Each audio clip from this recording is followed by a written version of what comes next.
Welcome back to the Mad Ads department where you get all the newest, best, and greatest ad news and marketing news from myself and Luke.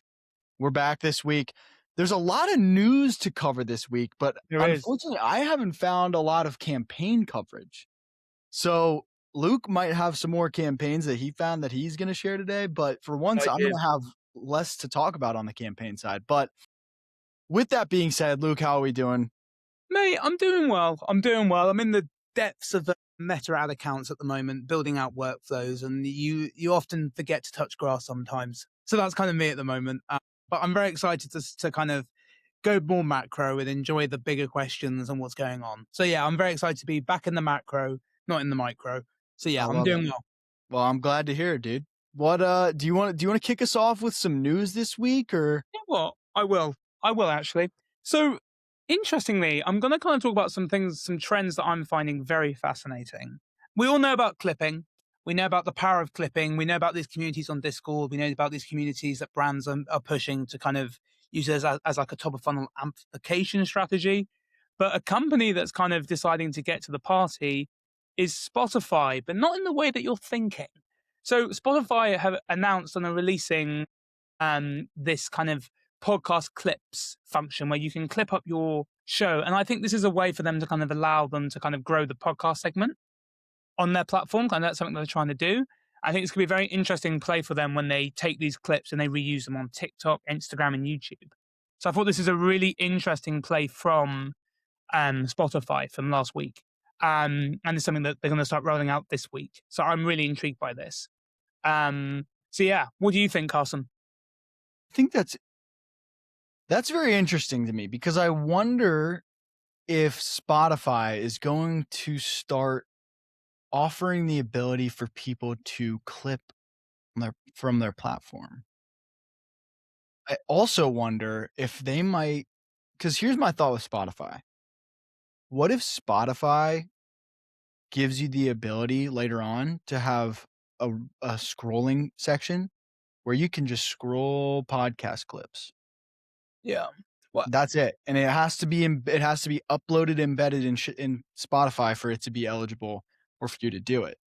But I wonder if that's the future of their podcast marketing, is the ability for people to watch podcast clips mm, on their own platform. I mean, I don't know why they haven't done it yet. yeah. But I mean, if I was Spotify, I think probably what I would do if I was them, I would have it where you again like the clipping, so you can now make clips in podcast in actual Spotify, and then you can get paid for view. I would just make it to a clip. I would allow people to join like creator clipping programs on Spotify that they do a payout. That's what I'd do because there's clipping communities everywhere. Spotify is a perfect place for people to find great content, and then they Yeah, just get paid for making those accounts. That's what I'd do. and very valuable content That's what I as mean. well. Like, I mean that would be my playbook if I was Spotify and I was looking to like grow top funnel awareness. I mean, it's kind of a no brainer in my view. I mean, look at that's what Kick.com's doing, right? They're just leveraging those deals with their creators and then giving them like the clipping communities on the background of it because they're hard to run. I don't know if you've ever had to run a clipping community, Nope. Carson, but they're it's. I've seen some of the like behind the scenes and like the workflows that people have built for them. They are quite a headache, but if you get the right group of people, it can be extremely rewarding. Oh, sure. So it's something to definitely look at. But it's interesting that Spotify are allowing the kind of the clip functionality within the product. Something to look out for, definitely. So the SEM4 paper reported a very interesting stat. And before I show the stat, I want you to guess the number, Carson. Tech ads on the New York subway are up X% this year. I'm pretty sure they're up like 80 something percent, aren't they? You're not far off, but no cigar, unfortunately. They are up 50% at the moment, Wow. which again isn't a shock to me. Out of home ads are again very. I mean, a lot of companies don't think about out of home ads enough. I think they're really important. I mean, I think you can do some really cool things, but it isn't a shock to me that tech ads are in New York. Um, we saw the friend.com and the backlash of that as a great example. But yeah, just a really interesting thing to look at. But what was fascinating from the article and something that I'd recommend people to go and read is that many of the AI ads were actually towards like AI services to healthcare, finance, and stuff. So which I thought was quite interesting. Interesting. So, but yeah, I mean, does this surprise you, Carson? No, not really. I thought it would be up more. I think overall they're up 80 something percent, but I didn't hear you well enough to hear the tech part. But it doesn't surprise me at all. Tech's in a big boom right now.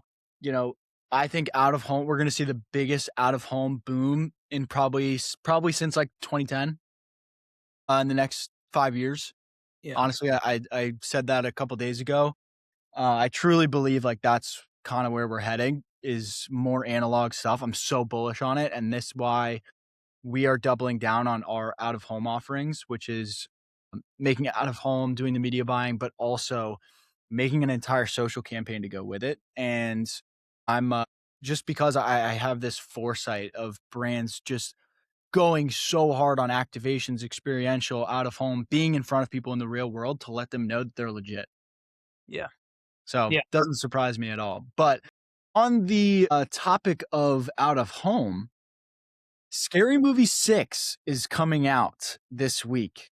For those who don't know, the Wayans brothers are the masterminds behind Scary Movie, and they lost the rights to the franchise. I believe it was after 3, Scary Movie 3, and the 4 and 5 tanked, and they've got the rights back. They've been crushing it. The ads that they've been doing have been great across socials, but the other day, they actually decided to take to the streets of New York City.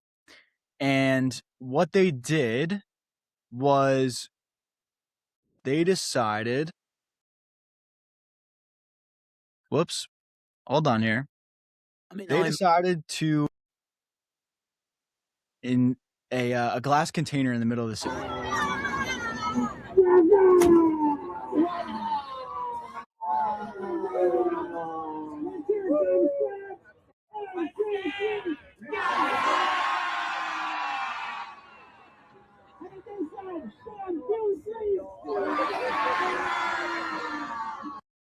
So I thought that was a very fun way to do a brand activation in New York, especially with like gathering people there. They've got people filming and posting. They posted it themselves, got covered by a bunch of media companies. I think it's a fun way to do things, right? Like they're the Wayans brothers. I love the creativity. I love their movies. They're funny guys.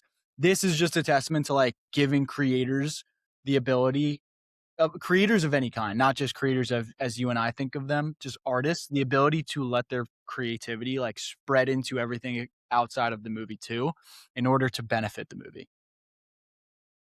yeah. I mean, I think that's a. I mean, we saw that with Ramp, right? When they Yeah. did their activation with the Office. I think it's Kevin, the character. Yep. Brian So like, Baumgartner. so there's something to be said about it. You know, there's something to be said about bringing stuff in real life because, in my opinion, it's like you can. I mean, that's a great example, right? I mean, I'm guessing there's like a clipping army on the background of that. I mean, that's what I'd probably build out on that because you want to own that moment, that kind of cultural moment. But I mean, genius, really.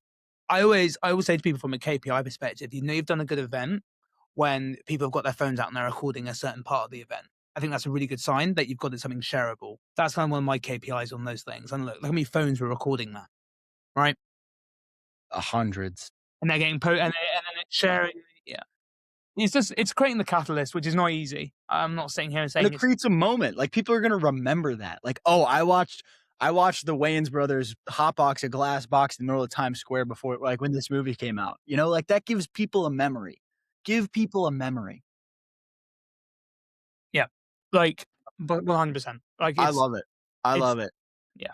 And in other big news, TBPN has officially welcomed back advertising to the show. I think this is great, first off, and I'll play the clip and let them like talk about, ads being back and stuff like that. But I think there was a high demand for people to see the ads come back. And so now I will let Jordy and John take it away and take over why they decided to bring ads back. Whoops, hold on. Got to get the volume on, folks. We're a little disorganized today. The fortress of finance. The capital of capital. We have some really exciting news. We heard you loud and clear. You might have noticed on the Chiron, we are back. We are back, and we're going to tell you about Ramp. Time is money. Save both. Easy use corporate money to add more supporters of the show. Incredibly back. Yes, we're very excited. So expect to hear ads throughout the show. It's funny. We heard over and over and over. I'm not joking. Yeah, I know I get sarcastic a lot. But we heard over and over and over that they're a nice palate cleanser. Yep. It's like turning the page, right? In between different topics. Yep. And we are excited. And we love these companies. We want to help them grow. So we're a little all over the place, but TBPN is welcoming ads back. So when they got acquired by OpenAI, I don't know if you know this, they got acquired by OpenAI for $100 million. And when they got acquired, the ads stopped. And everybody across all socials was like, no, like ads are gone. Like we love TBPN ad reads, like they were the best, all this stuff.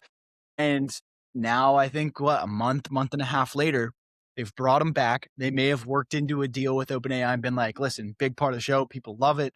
It gives us the ability to make more money and bring more money in for you, blah, blah, blah, blah, blah.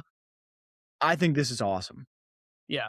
I mean, it's interesting, right? Because how many times have people not wanted ads? But it's interesting that they want ads.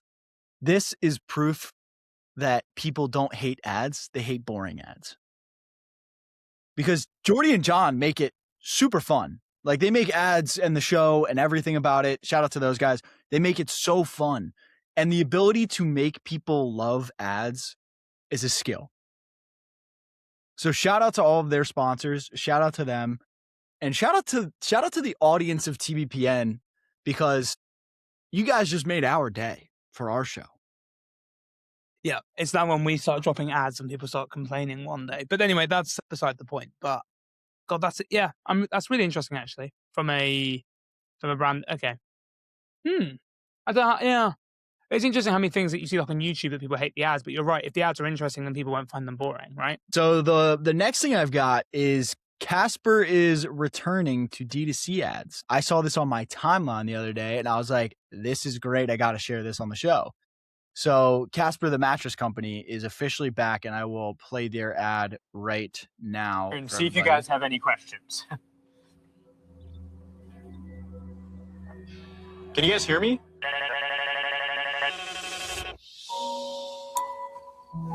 Casper, good night, day. I'll just pop. So simple and short. Well, it's okay. So they're going for the hi-fi. They've got the capital for it. You know, if you're dropshipping, if you're a small brand growing on Meta, maybe don't do that. But if you've got big enough like brand equity, you can do those longer high production videos, right? That's super interesting. That's super cool though. I like it. I like that. A brand that hasn't come back to it. I love the idea of a brand that hasn't done many ads for a very long time and then coming back to it, and then this is how they approach it. So, pretty locked in team. I love it. I thought it was great. What else you got for us? I mean, it's very small, and I'll admit that, but I think it's an interesting thing to look at, and it's the fact that Reddit are launching video in comments, which is interesting. Again, I've been very techie on my news today. I've been more in the weeds of the platforms. I think it's important to understand the culture and norms of a platform, because if you advertise on them, you need to understand them.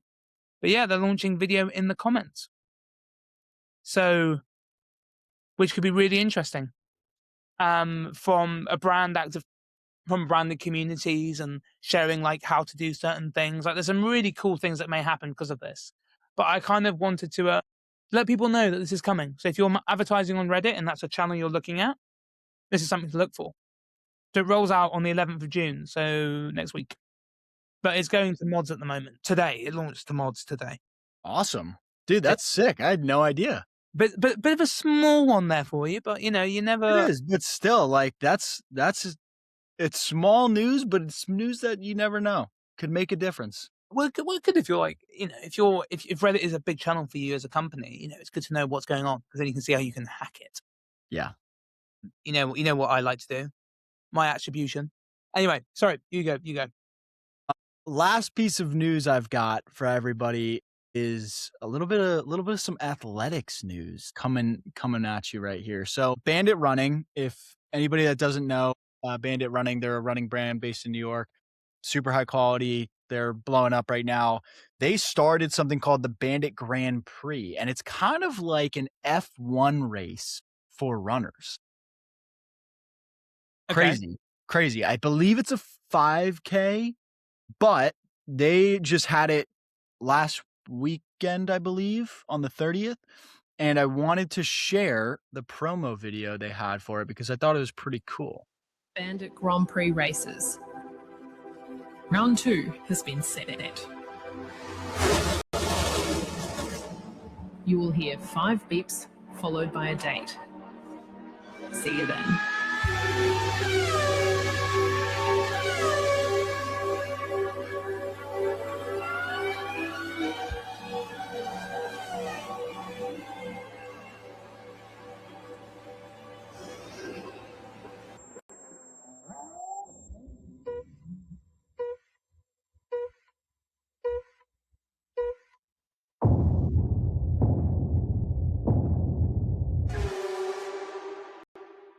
So that was the promo. This is their account. They were just posting images of like the winners and stuff, a little bit of the event. Very high quality, very cool. This is the Grand Prix running account. And I think that they have a super cool format on their hands. I also think that them advertising it has been very cool. They've done a lot of partnerships with other people to advertise it. But this is part of what I think is so huge is companies putting on events like this, like new ideas, formats for their audiences to participate in, hang out with the brand, get to know everybody behind the scenes, get to see the clothes, get to wear the clothes, all of this stuff. I think this is genius, but also super novel. Yeah. Well, I think what I'm very intrigued by and what I like is what's the wording here? It's the clever thing, right? Is the fact that they made a new Instagram account for the event, right? Which I think is a really smart strategy. It's because it's essentially it's like a series, right? It's like a TV show series, right? Yes. And they've spun it out. I mean, it'd be interesting, how brands could take that away. I mean, it depends on the size of the brand, right? If you're a small brand, I wouldn't recommend spinning tons of different Instagram shows. You need to kind of get to the point where you can do that when you've got the team grows. But like, if you're a company that's got past maybe and you're doing, $5-10 million a year, right, revenue, and you've got a marketing team, like this is something they should be thinking about. How can we do these events? How can we have an Instagram account for those events? How can we bring our customers to us and create a community? Yeah, literally. So I think that was really cool. But on to our campaign recap for the week. I've only got one this week. So if you want to front load everything and take all of yours and go, that's cool with me. Bro, I mean, where do you want to start? I mean, you know what? Preferably start now, I guess. But let me start sharing. So first of all, Dua Lipa is back again with a brand that you probably won't expect. Google Maps. She got married this week too. Google Maps. Maps. Dua Lipa has dropped 130 of her favorite places around the world in Google Maps with a partnership with Service 95. So this was a campaign that Google Maps has done. And basically it shows you all her favorite places where she used to eat and all these things. This is actually really cool. So there we go. Google Maps. I never thought I'd be talking about Google Maps in a campaign perspective, but they have done a really good job here. If people don't know what Service 95 is, it is essentially like a curated, it's her thing. It's what she founded. So, like events and things to go and do. So this opens up a new door. This opens up the ability for creators to go and get more views, and even brands to get more views and advertise for Google Maps. Well, I think this is incredible. This is a great idea. Genius. In so many different ways. And again, look, it's had really good engagement. 19,000 likes So yeah, I think this is really clever because it's people also like love their celebrities, want to know their favorite spots. Those companies, that means that then that also incentivizes like restaurants who may not be on Google to like start being on Google, because if they've got like famous people that go to their food places, they want to be, there's so many wins here. So yeah, so that's the Google Maps campaign. I'll keep going because I'm on a roll. This is an interesting one actually. So this is Gymshark, and they've essentially it's looking to basically empower women in the gym, and it's got sort of like this Y2K like activation, like active wear collection, which is really interesting from them, which I thought would be something to talk about. So yeah, this is what Gymshark are up to. I can go through some of the images now if that helps people, but you can kind of have a look. It's like a gym capsule basically. So I think it's kind of a really great campaign in kind of like saying that women can be like seen as strong and stuff like that. So I think it's a super smart way of doing it.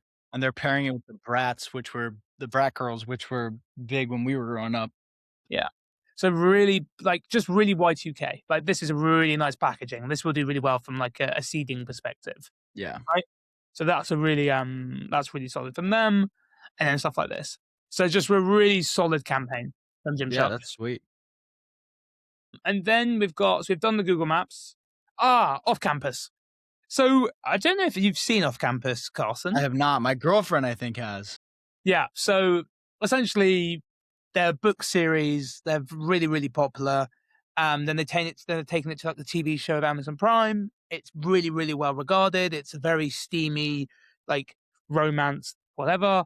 And so one of the two stars that have a sort of thing, but I don't want to give any spoilers away.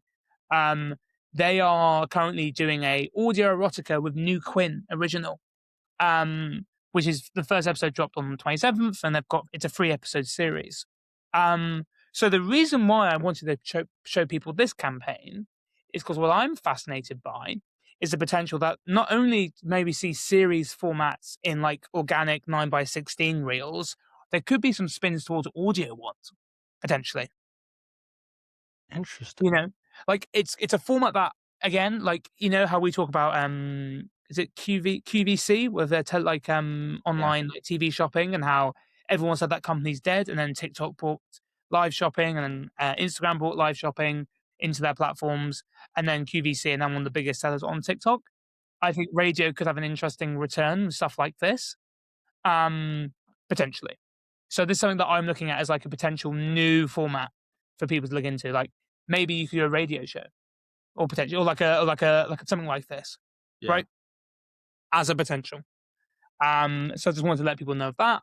And then other things. So I can never pronounce this brand, but I'll give it a go. Jacquemus and Pamela Anderson did a campaign last week. And essentially it's a really beautiful campaign in my opinion, and it's just showing her routine and the chaos of Pamela Anderson. If you don't know who Pamela Anderson is, she was on Baywatch, Carson's favorite show. No, I'm kidding. Just call them out like that. So this is kind of a nice little activation. I really like it from a visual perspective. I mean, Jacquemus is one of the best in the business. So if you're ever needing inspiration, look at them. They're fantastic. Their creative direction is awesome. Yeah, so it's a really beautiful piece. I'm trying to think if I forgot anything. No, that's kind of the main campaigns, really. Gymshark are doing a good job there. Pamela Anderson and Jacquemus, that's really cool. But the big one for me, the standout, was the Google Maps one. I think that's a really clever activation from them. Yeah, with Dua Lipa. So, yeah, that's big news. I've got one campaign, as I've shared, and it is for the World Cup, and it is by Air Transat. Oh, they're coming in swinging. So this is to basically advertise the fact that you can go see the places where the World Cup, or who's playing in the World Cup. Instead of going to watch the World Cup, you can go see the place of like the place itself, right? So watch Portugal, tickets at $3,870. See Portugal, round trip tickets starting at $799. So it's basically advertising like the cheap travel. And they've got the line going into it. Like, this is an incredible campaign. It is truly, truly incredible campaign. What in your opinion, why is it? Why? Because it's showing, it's attaching itself to a moment, one. but 2, it's showing, oh, you really like Mexico and you really want to watch Mexico, but you can't. And it's like, oh, well, what if I could just go to Mexico for a quarter of the damn price for Air Transat? It's awesome. I think it's incredibly done.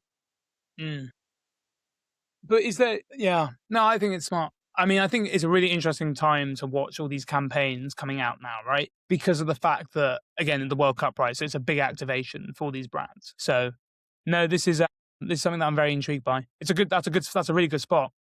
It is. They crushed it. That's a really good spot. They crushed it. So, that's awesome. But yeah, I mean, that's all I've got. Isn't my favorite part of the show where I get to show a really old ad and you got to guess the brand? I'm ready. Okay. So, Carson, do I have to give you a clue again? How do I make? Yeah. Okay. This week I'm going with give me the industry. Give me the industry this week. Ooh. Well, no, this is really embarrassing. I can't even think of the industry for this one. Well, it's so obvious, but I don't know what the wording is. Cleaning products? Like body cleaning products? Okay. I'm going to go with Clorox. No. Damn it. Okay. It is an ad that was done in the 1930s. It's an old one, but many argue it's one almost 100 years old. It's a classic ad. Dove. If you gave me personal care, I probably would have guessed Dove. Suddenly Dove makes soap old-fashioned. I mean, I can tell you why this is an incredible ad for so many different reasons. But Carson is the GOAT of copywriting and kind of psychology in ads. Do you want to explain it or do you want me to? No, it's your section. You got it. Okay. So the reason why this is a really smart ad is if we look at it from suddenly Dove makes soap old-fashioned. So what they're essentially doing is positioning themselves as the new tech, the new way of doing something, right? So what it does is it kind of doesn't like agitate the people that are using the old products in a too bad of a way, but it agitates them enough for them to then make an action to change, right? So what it does, it's a really smart copy in the headline because it basically invalidates the old behavior without slapping them in the face and then wants to push them to the new behavior, right? So I think that's a really beautiful ad. And again, it's very good visual. It's got the doves in the background. I mean, it's one of my favorite ads. So suddenly Dove makes soap old-fashioned. Beautifully done. Just shows you as well with ads, in my opinion, an out-of-home ad as well. If it's a good ad, it can run for years. I like it. It's aesthetic. The aesthetic of it is awesome too. It's great. I mean, you can't beat it. Yeah. So I'm a fan. I like it. That was cool.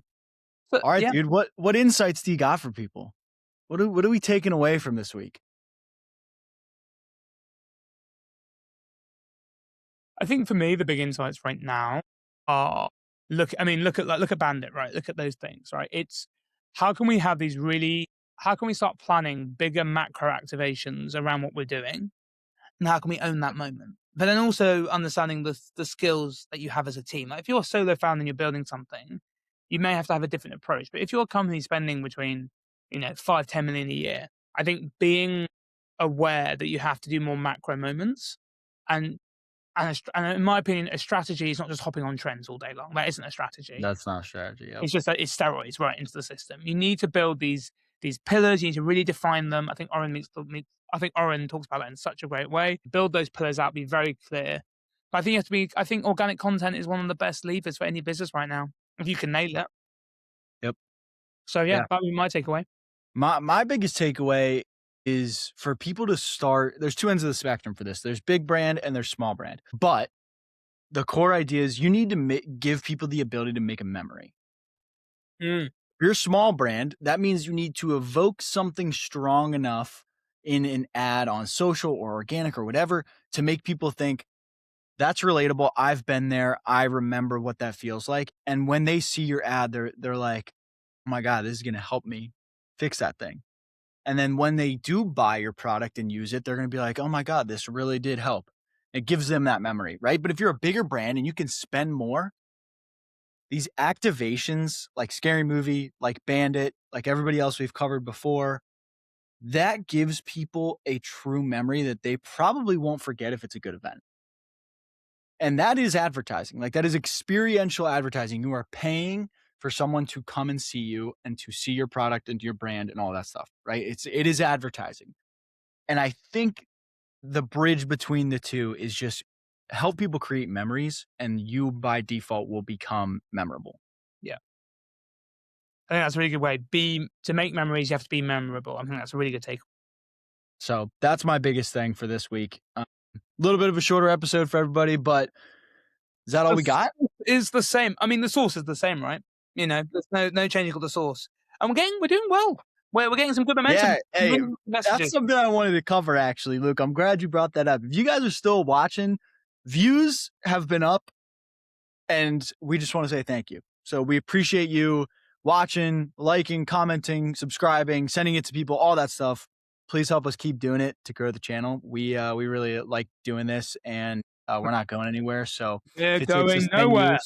Takes us 10 years to get to 100 subscribers, then so be it. We'll talk to ourselves for 10 years. I mean, yeah, I fully agree with that sentiment. It's exactly the same feeling. So we're not going anywhere. Well, it's been an absolute pleasure from me and from Carson, and we will see you very much next week. Peace.